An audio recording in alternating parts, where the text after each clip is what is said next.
Bible is rife with tales of the strange and unusual. Many religious institutions that profess adherence to it refuse to delve into thousands of intriguing subjects for the purpose of unnecessarily sanitizing the faith. This has robbed millions of people of valuable insights that could otherwise answer deep questions and subjects that would rekindle a global fascination for a book that has been largely abandoned by the majority of modern-day man. Join me as we look at some weird Hebrew tales. Leaving me behind will significantly increase your chances of survival, Doctor. Well, that's damn sure, Sylvia, but completely out of the question. It is imperative that you locate any surviving crew. Here I was thinking you cared.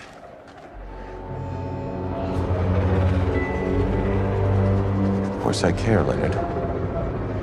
I always assumed my respect for you was clear. The dialogue we have had across the years has always... It's okay, Spock. You don't have to say it.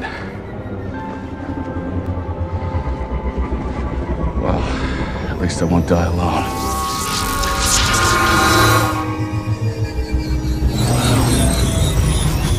Well, that's just typical. Teleportation.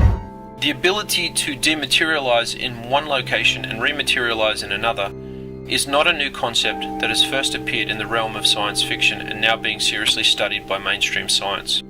Rather, it is an ancient phenomenon written about in some of the earliest historical manuscripts. There are many accounts where people have supposedly disappeared suddenly from one location and reappeared in another, and the phenomenon is found in the myths and legends of many cultures. One of the most famous incidents of teleportation occurred in 1593 AD, when a strangely dressed soldier appeared among the sentries guarding the Plaza Mayor in Mexico City. This soldier was wearing what appeared to be a guard's costume, but in no way did it resemble what the other guards around him were wearing. Here is the case of Gil Perez, a man who showed up in Mexico, more than 9,000 nautical miles from Manila, Philippines.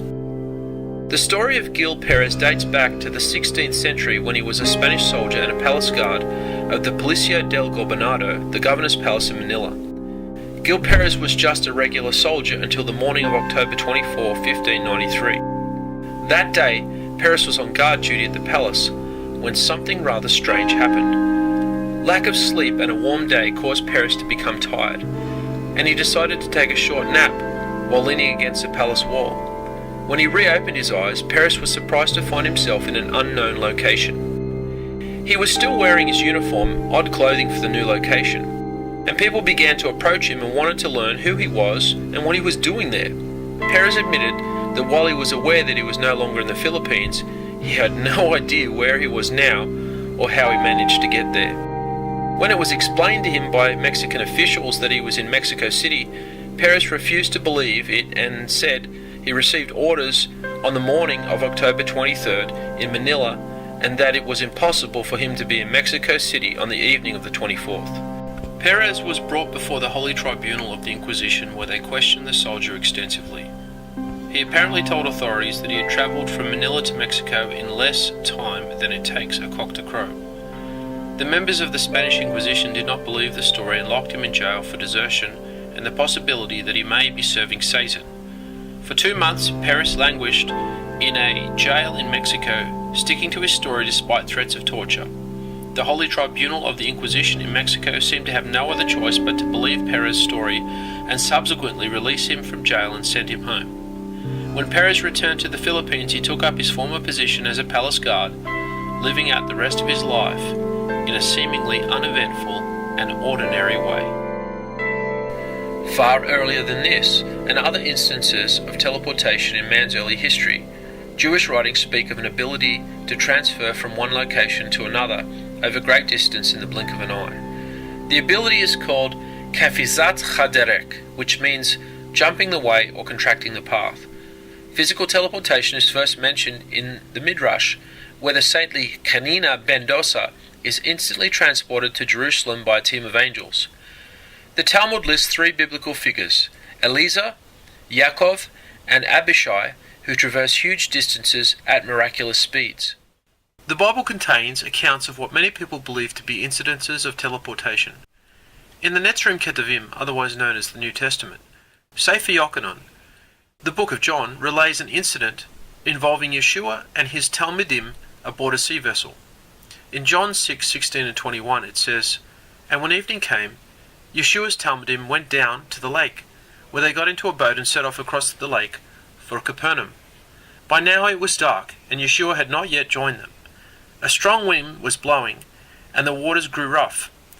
When they had rowed about 3 or 4 miles, they saw Yeshua approaching the boat, walking on water, and they were frightened. But he said to them, 'It is I, don't be afraid.' And then they were willing to take him into the boat, and immediately the boat reached the shore where they were heading."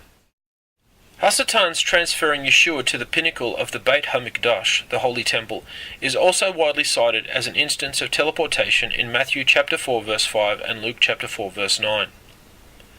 The force that enables this ability is governed of course by the Creator, but it is actuated by something known as the Ruach HaKodesh, also known as the Holy Spirit. It is the immanent presence of Elohim within visible creation. Everything happens by way of the Spirit of Elohim, and the set-apart Spirit of Elohim is a concentrated form of this actuating force that can miraculously intervene in natural law, which originates from the same source. The Ruach HaKodesh is chiefly noticed among humans in the acquisition of knowledge, protection from physical harm, foresight, and of course the resurrection of the dead, though it is central to everything, even the creation of life itself. The Ruach HaKodesh cannot be examined in exclusion of the Creator, as he is completely at one with it.